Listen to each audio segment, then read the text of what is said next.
사랑하는 성도 여러분, 이사야 40장 29절에서 31절 말씀을 가지고 하나님이 왜 이 말씀을 어떤 배경 가운데 주셨는지 하나님의 뜻을 우리가 찾아보겠습니다.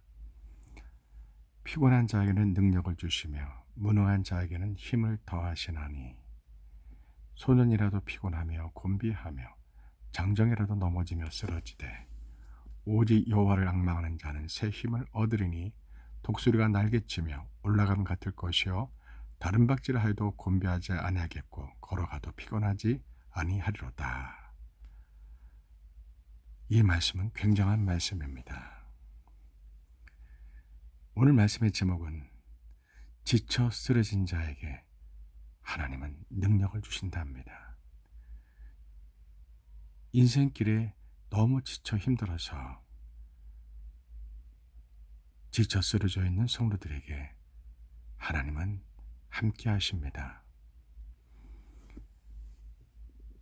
이 말씀의 배경은 너무나 놀라운 하나님의 은혜가 숨겨져 있습니다. 이 말씀의 배경을 제가 자세히 소개해 드리겠습니다. 잘 들어보십시오. 하나님의 사랑과 하나님의 은혜가 굉장한 말씀입니다. 피곤한 자에게는 능력을 주신다고 약속하십니다. 무능한 자에게는 힘을 더하신다고 약속하십니다. 소년과 장정 어린 모두 피곤하고 지쳐 곤배하여 쓰러져 넘어 있다고 합니다. 그러나 그 쓰러져 넘어 있는 절망한 그 상황에서 오직 여호와 하나님만을 앙망하고 경배하라는 겁니다. 그러면 하나님은 새 힘을 주신다고 약속하셨습니다. 독수리가 날개치며 저 높은 하늘로 비상하는 것처럼 날개를 쫙 펴서 저 푸른 창으로 날아 올라가는 것처럼 하나님은 새 힘을 주신다는 겁니다. 무능한 자에게 능력을 주신다는 겁니다. 실패한 자에게 다시 힘과 용기와 지혜를 믿음을 주신다는 겁니다. 부부간에 문제가 있습니까? 이혼의 위기에 있습니까? 자녀 때문에 어찌할 바를 모르고 신음하고 있습니까? 사업이 부도가 나서 사람의 방법으로는 어찌할 바를 모르는 상황 가운데 있습니까? 직장에서 어려운 가운데 있습니까?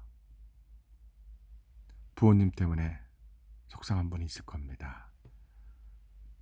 생활비가 없어서 돈이 없어서 환난과 고난 중에 있는 분도 있을 겁니다. 인생길은 참 힘듭니다. 어떤 사람에게는 인생이 참 여유 있고 풍요롭고 재미있을 수 있지만 생각보다 많은 사람이 생존 자체에 시달리고 있습니다. 먹고 사는 아주 지극히 기본적인 생존을 위해서 살아가는 것조차도 힘에 버거운 분들이 많이 있습니다. 열심히 살았는데, 정말 최선을 다해 살았는데, 열심히 직장생활하고 열심히 사업을 하고 열심히 장사를 했는데도 불구하고 실패하고 어려운 문제에 부딪히는 분들이 많이 있을 겁니다. 여러분, 인생길은 참 생각보다 쉽지 않습니다. 제가 고등학교 때 모파상의 여자 일생이라는 책을 읽다가 그 마지막 그 소설책이 끝나는 부분에 여자 주인공이 혼자서 이렇게 마차를 타고 돌아올 때 그때 그 모파사라는 저자는 독자들에게 인생이 무엇인지 말합니다. 인생은 생각하는 것보다 그렇게 어려운 것도 쉬운 것도 아니다라는 애매모호한 심오한 말을 남기면서 그 책은 끝납니다. 고등학교 1학년 때 그 책을 읽고서 인생은 생각하는 것보다 어려운 것도 아니고 그렇다고 쉬운 것도 아니다. 이 말이 무슨 뜻인지 저는 10대 때, 20대 때, 30대 때 내내 모파상의 그 말을 잊을 수가 없었습니다.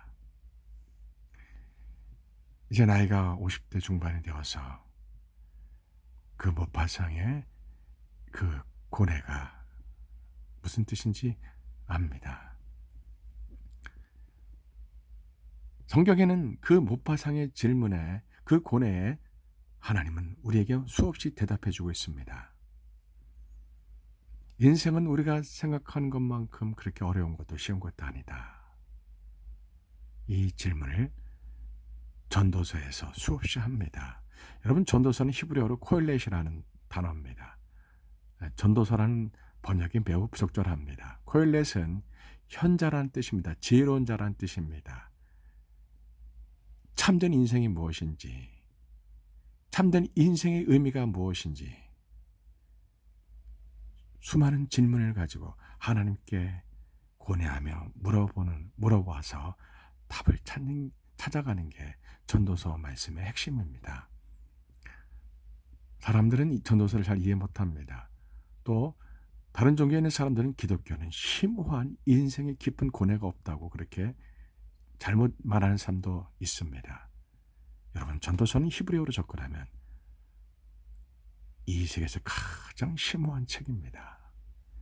인생이 무엇인지, 헛되니 모든 것이 헛되로다. 헛되다는 히브리어 헤벨의 단어가 우리에게 굉장한 철학적인 물음의 단어입니다. 한글 성경어는 이해가 잘 안 됩니다. 그러나 히브리어 성경을 접근하면 헤벨이란 히브리어의 그 물음은 우리 인생에서 너무나 많은 것을 고민하게 합니다. 많은 철학적 질문을 갖고 인생의 본질이 무엇인지 물어보게 하는 게 전도서입니다. 그래서 솔로몬 왕은 그 전도서에서 인생이 헛되서 모든 것이 헛되도다. 하나님을 만나는 것 외에는, 여호와 하나님 외에는, 하나님을 경배하고 예배하는 것 외에는, 하나님 우리에게 주신 인생의 목적 이외에는 이 땅에서 먹고 마시고 부경화를 누리고 인생의 슬픔과 기쁨과 성공과 실패, 이 모든 것은 헛되고 헛된 인생의 수레바퀴다라고 솔로몬 왕은 그렇게 자기 자신을 고뇌하면서 하나님께 헤벨이란 질문을 가지고 물어보고 있는 겁니다. 그래서 전도서를 여러분들이 꼭 읽으셔야 합니다. 전도서를 깊이 읽으셔야 합니다. 전도서를 읽다 보면 인생은 이렇게 힘든 거구나. 이렇게 고해의 바다에 한 조각 손바닥만한 나룻배로 인생의 고뇌란 바다를 망망대해를 목적 없이 떠다니는 게, 바람결에 떠다니는 게 인생이구나라고, 세상의 모든 사람들이 인생의 본질과 인생의 의미를 몰라서 방황하고 고뇌하고 슬픔과 외로움과 고독과 그 깊은 심연의 외로움 속에 허무한 인생의 허무의 그 소용돌이에 빠져서 어찌할 바를 모를 때 전도서는 우리에게 하나님께 답이 있다고 알려주는 게 전도서입니다. 그래서 전도서, 히브리어 코엘렛은 바로 그러한 인생의 허무 속에서, 그러한 철학적 질문 가운데서 하나님을 향해 찾아가는 답을 주는 게 그 답을 찾아가는 게 얼마나 지혜로운 사람입니까? 그래서 전도서라는 제목보다는 지혜자, 현자 이렇게 번역하는 게 사실은 바른 번역인데, 우리 한글 성경은 이것을 전도서라고 번역했어요. 물론 그 전도서라는 의미는 그러한 인생의 의미가 무엇인지, 왜 사는지, 그러한 질문과 답을 사람들에게 알려준다, 전도한다, 이런 의미로 아마 전도서라고 제목을 다른 것 같습니다. 그런데 그거는 많은 오해를 불러일으킵니다. 여러분, 그렇게 우리 인생은 참 어렵습니다. 오늘 이사야 40장 29절, 30절, 31절 이 말씀의 배경도 유대인들이 바벨론에서 포로로 끌려가서 노예 생활을 70년이라는 고통스러운 그러한 신음 속에 있는 그들에게 하나님이 이사야 선지자에게 약 120년, 140년 전에 하나님이 미리 그들에게 말씀해 놓으신 겁니다. 놀랍습니다. 70년의 그 죄값을 받는, 회개하는 시간, 하나님께 죄를 지어서 하나님께로부터 징벌을 받는, 심판을 받는 그 70년이라는 그 시간에 그때 주신 말씀이 아니고요. 약 120년 전에 미리 하나님이 이사야 선지자에게 이 말씀을 주신 겁니다. 이사야 선지자가 예루살렘 백성들에게 이 말씀을 주고 설교할 때는 그들은 보아도 보지 못하고 들어도 듣지 못하는 영적 소경이었습니다. 왜 그렇습니까? 바로 죄 때문에 그렇습니다. 그들은 하나님께 관심이 없었습니다. 하나님의 목적과 하나님의 계획에 관심이 없었습니다. 그들은 눈에 보이고 자기가 원하는 것, 자기 욕망에 그들은 인생에 집중했습니다. 이생의 자랑, 육신의 정욕, 안목의 정욕에 그들은 우선순위가 그렇게 인간의 정욕에 놓여 있던 겁니다. 자기가 원하는 것에 인생의 우선순위가 놓여 있던 겁니다. 죄는 하나님께 관심을 갖지 않는 겁니다. 하나님의 목적과 계획에 관심이 없는 겁니다. 하나님과 분리되어 있는 겁니다. 내 안에 예수님이 안 계신 게 죄입니다. 도덕적으로 윤리적으로 타락한 그런 죄의 열매들이고요. 죄의 본질은 예수님의 생명이 그 사람 안에 없는 겁니다. 교회를 다닌다 할지라도요, 그 사람이 예수님과 분리되어 있는 경우가 대단히 많습니다. 요한복음 15장을 보면은 예수님이 말씀합니다. 하나님은 농부고 예수님은 포도나무고요. 우리는 성도들은 포도나무 가지라는 겁니다. 포도나무 가지가 포도나무에 붙었을 때만이 그 생명력을 공급받아서 포도 열매를 30배, 60배, 100배 열매를 맺을 수 있다는 겁니다. 포도나무가 가진데 포도나무에 붙지 않는다면 이것은 예수님의 생명이 없기 때문에 그냥 말라 죽는다는 겁니다. 예수님이 하신 말씀입니다. 너무 중요합니다. 너무나 많은 성도들이 입으로는 주여주여합니다. 예수를 믿는다고 하지만 예수님을 알기도 합니다. 예수님 십자가 부활의 복음에 대해서 너무 지식적으로 신학적으로 잘합니다. 그러나 실제적으로 그 사람 안에 예수님의 생명이 없는 그러한 교인들이 굉장히 많습니다. 여러분, 거듭남의 특징은 무엇입니까? 정말 예수님을 전격적으로 만나야 합니다. 예수님을 전격적으로 만나면 어떤 특징이 있습니까? 갈라디아서 2장 20절 말씀이 그 사람에게 늘 역사합니다. 내가 그리스도와 함께 십자가에 못 박혀 죽었나니 이제는 내가 사는 것이 아니요 내 안에 그리스도께서 사는 것이라. 내가 이제 다시 사는 것은 나를 위해서 자기 몸을 버리신 하나님의 아들을 믿는 믿음으로 사는 것이다. 이 갈라디아서 2장 20절 말씀이 거듭난 사람의 특징입니다. 여러분, 거듭남의 기준은 교리적으로 당신은 예수님을 당신의 입으로 영접하고 예수님을 믿기 때문에 거듭났습니다. 이렇게 하는 하이퍼 칼비니즘의 그러한 장로교식의 거듭남의 기준이 있고요. 장로교를 빼고 다른 모든 교단은 거듭남의 기준이 예수님을 인격적으로 만났을 때 거듭났다고 선언해 줍니다. 예수님을 만났을 때 그 사람이 예수님을 만나기 전에 삶과 예수님 만난 이후의 삶의 모습에 어떠한 변화가 있고 어떠한 변화된 증거들이 있는가? 예수님 만나기 전에는 교회를 다니면서 게임하고 유튜브하고 세상에 먹고 마시고 이런 데 관심이 있던 사람이 예수님을 전격적으로 만나자 그가 세상의 향락과 세상을 즐기고 먹고 마셨던 것을 다 버리고 끊어버리고 성경을 읽고 하나님께 예배하고 기도하는 것, 저 하나님의 나라에 이렇게 관심이 있는 그런 변화가 있었는가? 그가 예수님과 늘 대화하려고 기도하려고 나를 구원하신 예수님을 찬송을 부르고 예수님의 그 은혜와 그 사랑을 나누고 싶어서 견딜 수 없는 그러한 변화된 증거가 있는가? 이런 증거들이 얼마만큼 있는가? 이렇게 증거를 요구합니다. 그러니까 회심을 말합니다. 거룩한 변화를 말합니다. 이러한 것이 없다면 그 사람은 거듭난 것이 아니다. 이렇게 장로교를 제외한 다른 모든 교단은 존 웨슬리 구원으로 그렇게 거듭남을 정의합니다. 그러나 칼빈도 사실은 그렇게 기독교에서 말하지 않았는데 누가 칼빈을 하이퍼 칼빈을 만들었는지 참으로 안타깝습니다. 사랑하는 성도 여러분, 예수님을 만나면 전인격적으로 만나야 합니다. 그러면 그 사람의 속사람이 변화됩니다. 그 사람의 영혼 안에, 그 사람의 속에 속사람이 예수님의 생명이 들어갑니다. 오늘 이사야 40장 말씀을 소개합니다. 이사야가 이 말씀을 전할 때 BC 750년경입니다. BC 8세기죠. 이때 예루살렘 유대인들은 하나님께 성전에서 제사 지내는 것은 대단히 열심이었습니다. 굉장히 열심이었습니다. 한번 볼까요? 이들이 얼마나 열심히 했는지요?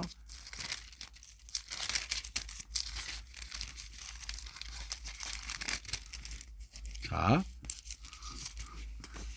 여기를 보십시오.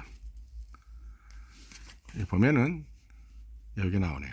1장 11절입니다. 여호와께서 말씀하시되 너희의 무수한 재물이 내게 무엇이 유익하뇨? 나는 순장의 번제와 살찐 짐승의 기름에 배불렀고 나는 숫송아지나 어린 양이나 순염소의 피를 기뻐하지 아니하노라. 너희가 내 앞에 보이러 오니 이것을 누가 너희에게 요구하였느냐? 내 마당만 밟을 뿐이니라. 헛된 재물을 다시 가져오지 말라. 분향은 내가 가증히 여기는 바요 월삭과 안식일과 대회로 모이는 것도 그러하나 성회와 아울러 악을 행하는 것을 내가 견디지 못하겠노라 하면서 이사야 당시 유대인들의 성전에서 제사 지내는 이들의 종교적 열정은 대단했습니다. 이걸 우리가 오늘날 무슨 말로 표현하냐면요, 종교적 열정주의라고 합니다. 순결한 하나님께 향한 믿음이 없이 그저 종교적으로 제사 지내고 예배드리고 기도하고 헌금하고 교회 봉사하면서 실제로 하나님의 성품의 변화가 없고 삶의 변화가 없고 인격도 하나님 인격이 안 따라오고 그런 것이 너무 부족한 상태로 그냥 기도 열심히 하는 교회 신앙생활 열심히 하는 것을 우리는 종교적 열정주의라고 합니다. 겉으로 볼 때는 종교적 열정주의와 믿음 좋은 것이 비슷하게 보입니다. 그러나 자세히 현미경으로 보면은 근본이 다릅니다. 여러분, 이렇게 이사야 당시 유대인들은 예루살렘에서 성전에서 하나님께 순양과 숫송아지와 염소와 양을 하나님께 얼마나 많이 제사를 드리고 하나님께 번제 제사를 드리고 하나님께 제물을 드린지 모릅니다.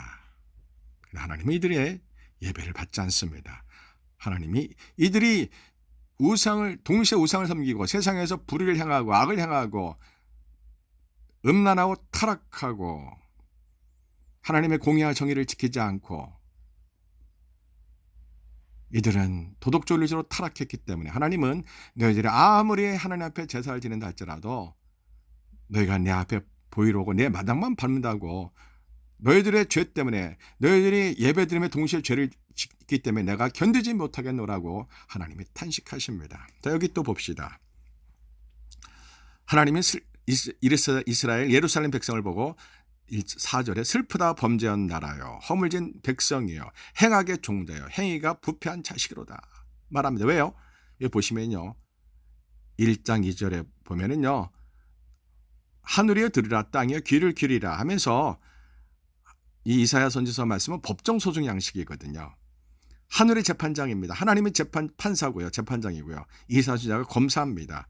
피고인은 남유다 예루살렘 백성들입니다. 하늘이여 들으라 땅이여 귀를 기울이라 말합니다. 무슨 뜻입니까? 하늘과 땅이 변함없이 그 자리에서 사람들을 지켜보는 증인이라는 겁니다. 의인화된 거죠. 의인법이죠. 하늘이여 들으라 땅이여 귀를 기울여 들으라. 내가 이 이스라엘 예루살렘 백성들에게 출애굽할 때 신에서 율법을 주고 내가 시내산에서 또 그 전에 아브라함에게 수없이 약속했고 내가 율법을 주고 이스라엘 백성들이 하나님의 말씀대로 율법대로 산다고 약속했거늘 이들이 내 법을 어겼구나. 하늘이여 하늘아 땅이여 늘 다 보고 들었지. 이렇게 증인들에게 말하는 형식입니다. 여호와께서 말씀합니다. 내가 자식을 양육하거늘 그들이 나를 거역했도다. 평생 자식을 뒷바라지하고 희생을 하며 부모가 희생해서 자식을 성공하기 위해서 모든 고생을 참고 뒷바라지했는데 나중에 자식이 성공하고 나서 부모를 못 알아보는 아주 페루나를 말합니다. 내가 아비가 되어서 그 이스라엘 백성 예루살렘 백성을 잘 양육했거늘 그들이 나를 거역하는 페루나가 되었도다 이렇게 말합니다. 그 다음 말씀이 더 기가 막힙니다. 소는 그 임자를 알고 나귀는 그 주인의 구유를 알건만은 이스라엘은 알지 못하고 나의 백성은 깨닫지 못하는구나 하고 하나님이 탄식하며 슬픈 이 말씀을 또 기가 막힌 슬프고 화가 나신 말씀을 합니다. 왜 그렇습니까? 여러분, 소가 그 임자를 얼마나 잘 알아봅니까? 소는 그 임자가 부자든 가난하든 많이 배우든 못 배우든 상관하지 않고 일편단심 그 임자를 주인을 향해서 충성합니다. 나귀도 그 주인이 주신 구유를 너무 잘 압니다. 여러분, 소와 나귀는 짐승인데 자기 주인을 향한 충성심이 일편단심입니다. 그런데 예루살렘 사람들은 소와 나귀보다도 못한, 짐승보다도 못한 사람들이라는 겁니다. 짐승도 자기 주인을 아는데 어떻게 사람들이, 하나님의 형상을 갖고 지음받은 사람들이 어떻게 자기를 지으신 하나님을 못 알아보고 거역하고 폐역하느냐 이겁니다. 그래서 하나님이 슬프다 이렇게 말합니다. 그래서 하나님은 이들의 죄를 다 이사 선지자를 통해서 다 알려줍니다. 그리고 그 죄에서 회개하라고 하나님 말씀합니다. 이거 보십시오. 16절에요. 여호와께서 말씀하시되 오라 우리가 서로 변론하자. 너의 죄가 주홍 같을지라도 눈과 같이 희어질 것이요 진홍같이 붉을지라도 양털같이 희게 되리라 하면서 회개하라 회개하라. 회개하면 너희들에게 19절 보세요. 너희가 회개하면 즐겨 순종하면 땅의 아름다운 소산을 먹을 것이다. 회개하라 하나님께 돌아오라 말합니다. 선지서의 핵심 히브리 단어 중에 하나가 하나님께 돌아오라는 단어입니다. 돌아요. 슈브라는 히브리어입니다. 하나님께 돌아오다. 여기에서 회개라는 신학이 출발합니다. 돌아오라합니다. 하나님께요. 그 죄에서 돌아오라합니다. 그런데 그들은 거절합니다. 20절 보세요. 너희가 만약에 거절하면 그리고 하나님을 배반하면 바벨론의 칼에 삼켜지리라. 이런 뜻입니다. 21절 보세요. 그렇게 거룩하고 신실하던 예루살렘 성읍이 어찌하여 창기가 되었는고. 정의가 거기에 충만하였고 하나님의 말씀을 따라 하나님의 정의와 공의가 충만했는데 정의가 충만하였고 공의가 그 가운데 거하였는데 이제는 살인자들 뿐이로구나. 내 은은 찌꺼기가 되었고 내 포도주에는 물이 섞여서 이들은 너무나 악하구나 합니다. 이들의 윤리와 도덕을 봅시다. 23절에 내 고관들은 지도자들은 폐역하여서 도덕과 짝하고 있구나. 다 뇌물을 사랑하는구나. 예, 재판관들이, 지도자들이, 국회의원들이 뇌물을 받으면 큰일 납니다. 본인은 유익할지 모르지만 사회가 불의가 가득하게 되고 사회가 불의가 가득하면 결국에는 그 나라 그 민족이 멸망하기 때문에 정치 지도자가, 판사가, 검사가, 변호사가, 고위직 공무원이, 위정자들이, 대통령이, 그리고 청와대 위정자들이, 국회의원들이 뇌물을 받고 자기 사리사욕을 차리면 하나님의 공의를 저버리게 됩니다. 하나님은 공의와 정의로 이 세상을 다스립니다. 또 하나님은 인자와 진실로 이 세상을 다스립니다. 구약성경은 4가지 히브리어 단어로 하나님의 성품과 하나님의 통치의 기초가 있습니다. 바로 하나님의 인자와 긍휼, 하나님의 인자와 신실, 이것을 히브리어로 헤세드와 에메트입니다. 그리고 공의와 정의는 미시파트와 째덱합니다. 이 4개의 단어 2개씩 워드페어로 이루어졌습니다. 한자로 중언법이라고 합니다. 이 워드페어는 강조법입니다. 근데 이스라엘 백성들은 죄가 불법이 가득했습니다. 고아를 신원하지 않습니다. 과부를 송사하지 않습니다. 이방인의 나그네들, 외국의 이방인 나그네들을 보호하지 않습니다. 이스라엘에서 가장 취약자인 고아와 과부와 외국인 이방인들의 나그네들을 보호하지 않고 오히려 힘없는 나약한 고아와 과부와 이방인들의 이러한 재물과 이러한 사람들을, 재물을 착취하고 이러한 사람을 노예로 팔고 합니다. 하나님이, 정의의 하나님이, 공의 하나님이 참을 수가 없는 겁니다. 그래서 하나님이 이 이스라엘 땅을 소돔과 고모라 땅이라고 하나님 그렇게 말씀합니다. 여러분, 선지서에서 핵심은요, 이 말씀입니다. 2장 22절요. 너희는 인생을 의지하지 말라. 그의 호흡은 코에 있나니 삼할 가치가 어디 있느냐.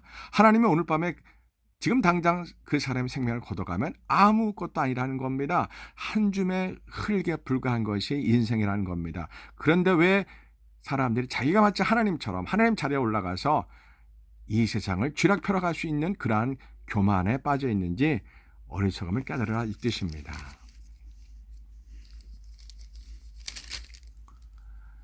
사랑하는 성도 여러분, 그래서 결국에는 이 이스라엘이 멸망합니다. 바빌론에 멸망합니다. 바빌론에게 처참하게 멸망당합니다.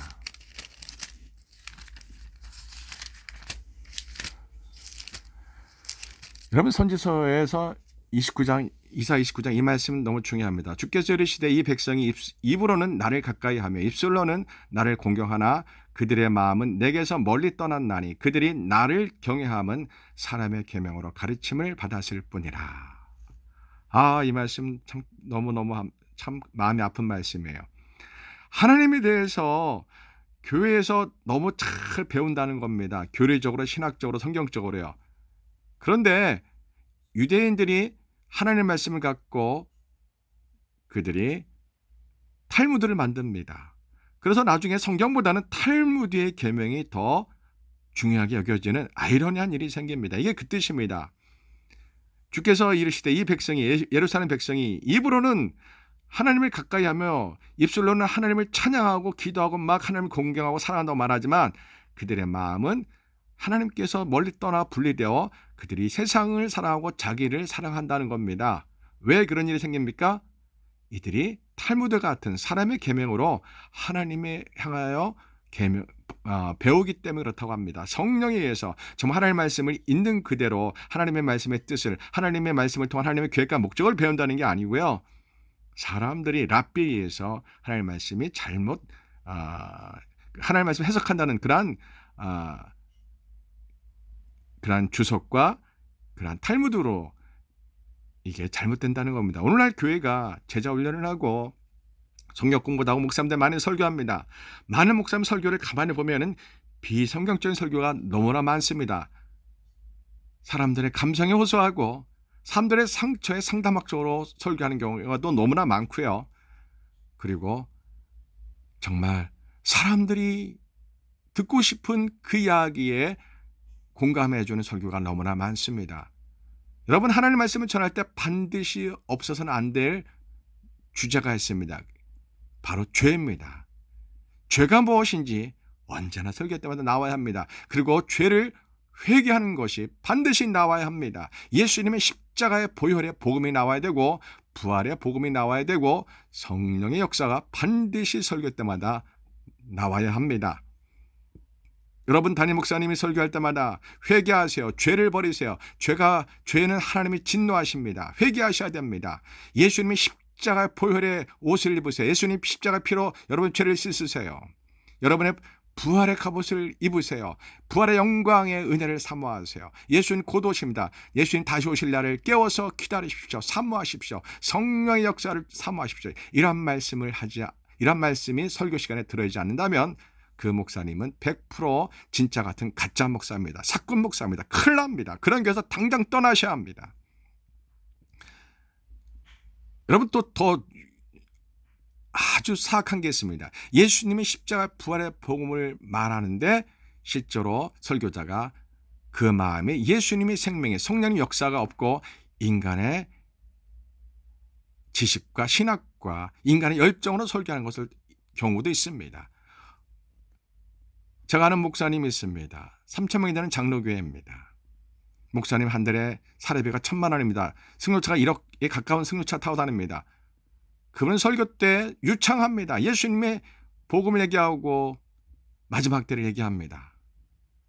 그런데 이 목사님의 삶은 제가 잘 아는데요. 전혀 예수님의 삶과 거리가 멉니다. 등 따시고 배부르고요. 그냥 성도들 다그치고 회개하라고 외치는데 그 설교자의 삶은, 그 목사님의 삶은 예수님의 십자가의 삶과 전혀 상관없습니다. 이런 교회도 조심해야 되는데 그 교회 성도가 3,000명이 됩니다. 이거 기가 막힌 일입니다. 여러분, 이 영적 분별을 잘해야 됩니다. 그래서 마태복음 24장에 보면 예수님이 마지막 때 예수님의 종말론 설교가 마태복음 24장 25장인데요. 마태복음 24장에 보면 예수님이 거짓 선지자의 미혹을 조심하라는 말이 그 짧은 한 장에 4번이나 반복돼서 강조되어 나옵니다. 여러분, 내가 진짜 목사라고 말하지 내가 가짜 목사라고 말하는 사람은 없습니다. 여러분, 제 주변에 선후배 동료 목사님들 많습니다. 가장 위험한 분이 대형교회가 제일 위험하고요. 두 번째가 개척해서 종교부지 사서 교회를 건축을 해서 500명, 1000명, 1000명, 2000명 되는 교회 목사님들, 우리 동료 선후배 목사님들 보면 대단히 안타깝습니다. 왜요? 대부분 변질되었습니다. 교주입니다. 거의 다요. 근데 본인들은 전혀 그것을 모릅니다. 그들은 십자가의 복음을 외칩니다. 그러나 그들의 대부분의 삶은 교주가 되었습니다. 등 따시고 배부른 상태입니다. 정말 개척할 때부터 간절히 부르짖었던 예수님의 복음을 외쳤기 때문에 그것이 종교적, 언어적 습관이 되었지, 현재 그들의 삶은 등 따시고 배불러서 예수님의 십자가의 복음에 합당한 삶을 사는 목사님을 있긴 있는데 극소수입니다. 예수님은 예루살렘 성에 가실 때 말씀하셨습니다. 많은 사람들이 예수님의 기적을 보고 예수님을 따라온다고 합니다. 그때 예수님 말씀하십니다. 여우도 굴이 있고 공중의 새도 집도 있고 근데 나는 누울 곳이 없다고 예수님 말씀합니다. 예수님은 오늘날로 말하면요, 통장에 잔고가 하나도 없는 분입니다. 옷도 없습니다. 자동차도 없습니다. 교회도 12명뿐이 안 됩니다. 자, 목사님들, 성경을, 특히 신약 성경을 읽고 또 읽고 또 읽어 보십시오.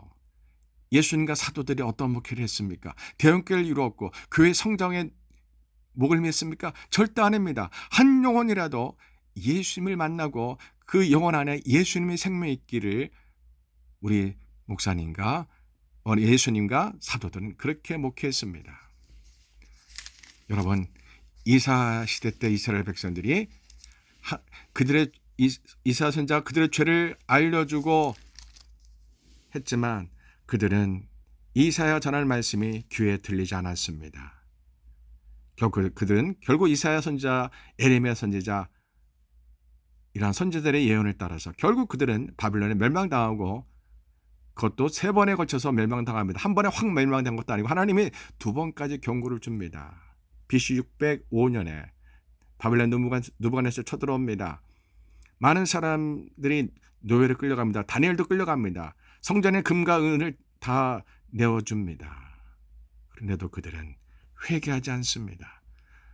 하나님이 2번째 경고합니다. BC 598년도에 또 느부갓네살 왕이 바빌론 느부갓네살 왕이 또 쳐들어옵니다.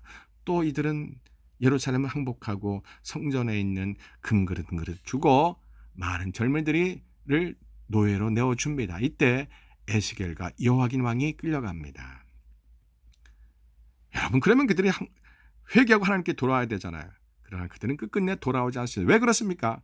거짓 선지자들이 있기 때문에 그렇습니다. 거짓 선지자들이 말합니다. 하나님이 살아계신다. 하나님이 우리와 함께 하신다. 성전이 우리가 제사장이고 성전이 저 지성소에 저 두 그룹 사이에 하나님이 계신데 어떻게 하나님이 우리를 떠날 수 있겠느냐, 이렇게 거짓 선지자들이 말합니다. 그들이 전하는 복음은 맞습니다. 그러나 뭐가 빠졌습니까? 죄를 버려야지 하나님이 함께 하신다. 죄를 회개하지 하나님이 우리와 함께 하신다. 이 죄에 대해서, 회개에 대해서 거짓 선지자들은 절대 말하지 않고 하나님은 살아계신다고 말합니다. 여러분, 담임 목사님이 죄의 문제, 회개의 문제를 설교하지 않고 하나님은 살아계시고 하나님은 여러분과 함께하고 여러분에게 힘을 주시고 여러분을 도와주신다고만 설교하면 매우 위험한 교회입니다. 설교 때마다 죄의 문제가 반드시 나오고 회개하라는 설교가 반드시 나와야 합니다. 왜요?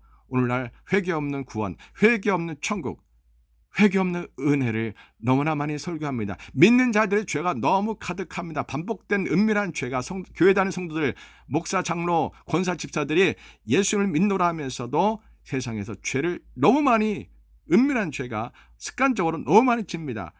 여러분, 이건 거듭난 것이 아닙니다. 여러분, 목사님들도 거듭나는 목사가 참 많습니다. 여러분들 순진하게 목사님들은 믿음이 다 좋다고 생각하시는데 절대 아닙니다. 저도 얼마 전까지 가짜 목사였습니다. 이제서 정말 회개하고 진짜 목사가 되려고 부단히 깨워서 기도하고 말씀 보고 있습니다. 제 삶을 날마다 기도하며 돌아보고 있습니다. 결국 이스라엘이 멸망했습니다. 예루살렘 멸망해서 포로로 끌려갔습니다. 그리고 70년이 지났습니다. 그때 하나님이 바벨론이 메대 바사 연합군에 멸망하고 고레스를 통해서 하나님이 유대의 포로들을 예루살렘으로 돌아오게 합니다. 하나님이 이것을 세상에 백몇십 년 전에 이사야 선지자에게 미리 알려주신 겁니다. 예루살렘 성전을 떠나가셨던 여호와께서 예루살렘을 버리시고 예루살렘 성전이 무너지게 하고 예루살렘 성을 황폐하게 하고 그 예루살렘 성을 버렸던 그 하나님이 다시 예루살렘에 돌아오신다는 겁니다.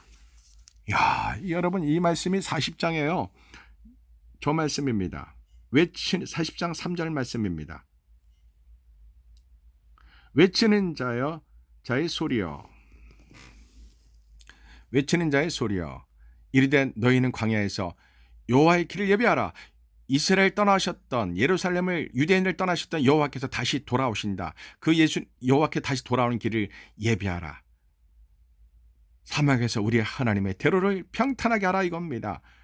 여호와 하나님께 돌아오신 길에 골짜기가 있다면 골짜기 흙을 메워서 평탄하게 만들고 산이 막혔다면 그 산을 깎아서 평탄하게 낮아지게 고르게 해야 된다 이겁니다. 그래서 여호와 영광이 다시 예루살렘에 나타날 수 있도록 여호와께서 다시 예루살렘에 돌아오시는 길을 예배하는 겁니다. 이 말씀은 나중에 침례 요한, 세례 요한에게 이 말씀을 다시 들려주십니다. 그래서 메시아가 오시는 길을 주의 길을 예배하라고 마태, 마가, 누가, 요한복음에 세례 요한, 침례 요한의 사역이 소개되는 매우 중요한 말씀입니다. 하나님이 이들을 70년 동안 죄의 값을 치르게 한 다음에 여호와께서 다시 이스라엘을 버리셨고 예루살렘을 떠나셨는데 다시 무너진 예루살렘 성전을 건축하고 다시 예루살렘으로 돌아오신다는 겁니다. 그 여호와 하나님이 유대인들에게 다시 돌아오는 그 길을 예비하라고 이사야 선지자가 세상에 백몇십 년 전에 이 말씀 하나님이 기록하게 하신 겁니다. 너무나 놀랐습니다. 자, 그들은 이제 고레스 왕위에서 포로에서 약 1000km 되는 길을 걸어와야 합니다. 광야길을, 사막길을 그들은 걸어와야 됩니다. 어린아이도 걸어와야 되고 어른들도 노인도 걸어와야 됩니다. 그들은 희망을 품고 고향 예루살렘으로 그렇게 기다렸던 다 바벨론에 태어난 사람들입니다. 예루살렘 한 번도 보지 못한 사람들입니다. 그런 그 멀리 타국 바벨론에서 노예 생활하면서 예루살렘에 돌아갈 날을 그렇게 꿈꿨던 사람들입니다. 하나님이 70년이 되자 죄값을 치르는 징벌의 값을 치르는 70년이 지나자 하나님이 예언자 에레미야에게 약속하신 이삭에게 약속하신 그 약속을 이루시려고 바벨론이 멸망하고 메대 그 연합국 메대 바사 연합국인 그리고 그 고레스 왕을 통해서 하나님이 유대인을 돌아가라고 합니다. 돌려보냅니다. 그들이 1000km를 걸어옵니다. 사막길을 걸어옵니다. 물이 없는 길을 걸어옵니다. 예루살렘 돌아오는 길이 그렇게 마음은 기쁘고 행복하지만 희망에 들떠있지만 실제 그들이 1000km 걸어가는 길은 대단히 피곤하고 힘들고 넘어지고 쓰러지는 길입니다. 그때 하나님은 이미 백몇십 년 이사야를 통해서 말씀합니다. 바벨론에서 예루살렘에 돌아온 그 광야길에 걸어올 때 소년이라도 피곤하여 힘들어서 곤비하고 어른들도 넘어져서 쓰러지고 지쳐 있겠구나. 그러나 하나님은 그렇게 예루살렘 돌아오는 길에 피곤하고 쓰러진 피곤한 자들에게 하나님께 돌아오시도록 능력을 주시고 무능한 자에게 힘을 주시겠다는 말씀입니다. 그래서 하나님께 돌아오는 그 1000km 되는 그 광야길을 걸어올 때 오직 여호와 하나님만을 앙망하라는 겁니다. 환경을 보지 말라는 겁니다. 오직 여호와를 앙망하면 새 힘을 얻는다는 겁니다. 독수리가 날개짓하며 더 높은 푸른 하늘을 올라가는 것처럼 그렇게 새 힘을 주셔서 그 하나님 주신 힘을 갖고 다른 박질하여도 곤비하지 않고 피곤하지 않고 걸어가도 절대 피곤하지 않게 예루살렘에 돌아오게 하시겠다는 하나님의 위로의 말씀입니다. 와, 이 말씀 때문에 그들이 그 광야길을 넘어지고 쓰러지고 피곤하고 힘들지만 예루살렘에 간다고 그 고향으로 돌아온다는, 예루살렘 돌아오는 그 희망을 갖고 하나님이 이 위로의 말씀을 서로 나누면서 그들이 그 광야길을 걸어온 겁니다. 하나님은요 또 얼마나 사랑이 많은지 모릅니다. 이렇게 말씀합니다. 여기 보면은요, 상한 갈대를 꺾지 아니하고 꺼져가는 등불을 끄지 아니하고 진실로 정의를